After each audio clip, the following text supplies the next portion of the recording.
Last week, the Senate cast its vote, and the majority approved the reimposition of capital punishment. The death penalty can now be meted out to criminals convicted of heinous crimes. But while this decision has been made, the arguments continue.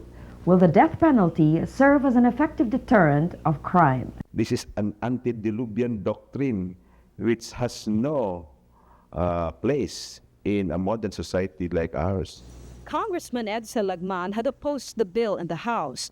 He says that though the Constitution allows the reimposition of the death penalty, it does so only under certain conditions. One, it must be imposed on heinous crimes. And secondly, there must be compelling reasons to reimpose the death penalty. I feel that there are no compelling reasons to reimpose the death penalty.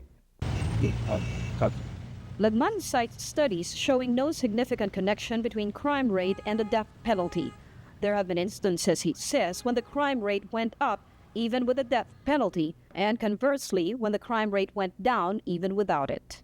There is no one-on-one correspondence between the gravity of the offense and the gravity of the penalty.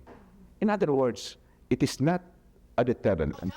Senator Mercado, however, says he feels there are enough compelling reasons to bring the death penalty back. It is really good for the church or for the state to take the life of a person. No, I believe that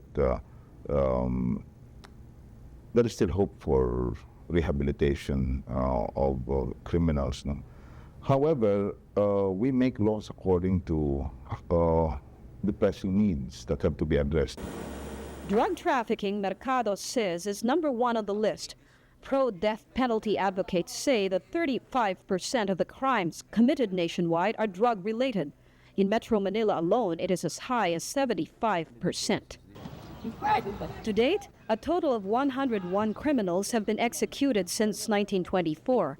When the death penalty was abolished in 1987, the sentences of those on the death row were commuted to life imprisonment.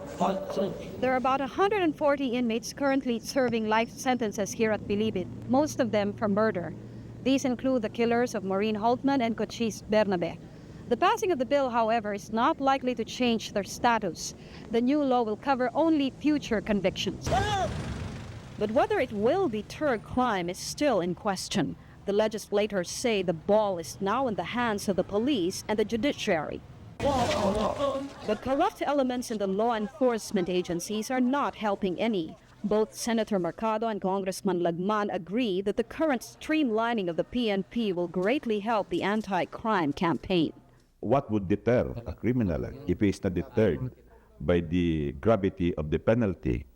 The actual deterrence is the certainty of being apprehended. The speedy prosecution of the accused criminal and his eventual conviction, this would deter a criminal. Advocates from both sides also agree that the judicial system must be cleaned up to protect the innocent. I suppose you would agree that we have a flawed judicial system, and the imposition of the death penalty would be very detrimental to the poor and destitute accused because they could not hire competent counsel. They cannot have that power and influence to have their conviction parapets by influencing the court processes. 40-year-old Fred Sala has been detained here at Bilibid Prison since 1988. He was convicted in 1986 for kidnapping for ransom. Fred was sentenced to die. Hindi ko alam kung ganito ba kalaki ang sentensya na binigay sa akin. Kibali lookout lang ako. Alam nyo, sabi ho ng mga ibang tao, mabuti pa nga raw ang death penalty kaysa sa life imprisonment eh. Kasi kung buong buhay na rin lang ako magsisilbi dyan sa preso, patayin na lang ako. Ano ang palagay niyo sa ganun? Nagkakatakot ng death penalty. Because, ano? Tragis ko dahil. Mas gusto niya yung ganito, life imprisonment na lang. Ayos na lang yung life. Dahil kung ewan ko lang sa iba, basta masasabi ko lang, Pwede pa mambabuhay ng isang tao. Kung matinaw lang isang tao. Kahit na lang, basta yan nila kami patayan ng ano eh. Saya na lang kami dito. We believe that every human being is an upright being, having been created in the image of God. Every life is worth saving. Every criminal has the capacity to be rehabilitated. But if you kill him, execute him, then that's the end of that person. And we feel that the electric chair cannot accommodate the teeming millions who are suffering. And many of them may commit crimes not because of criminal tendencies but because of economic despair. Sa palagay niyo, Mang Fred, kung pakakawalan ho kayo ngayon, bibigyan kayo ng pagkakataong magbagong buhay, sa palagay niyo, makakagawa nga ho ba kayo ng bagong buhay para sa sarili ninyo? Sa akin, ma'am,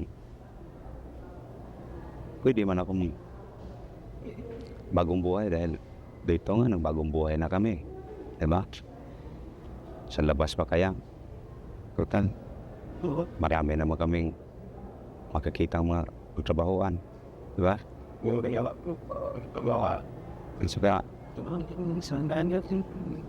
ano yun? Agam na ako dito eh. Anong kinatatakutan niyo sa death penalty? Anong pinaka-nakakatakot? Yung patayin ka na hindi mo pa sana oras na pa mamatay ka, di ba?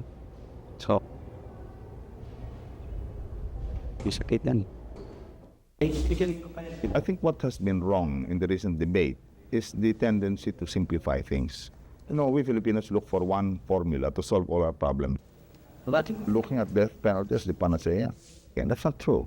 Even if you restore the death penalty, that doesn't mean that things, criminality will stop immediately or automatically.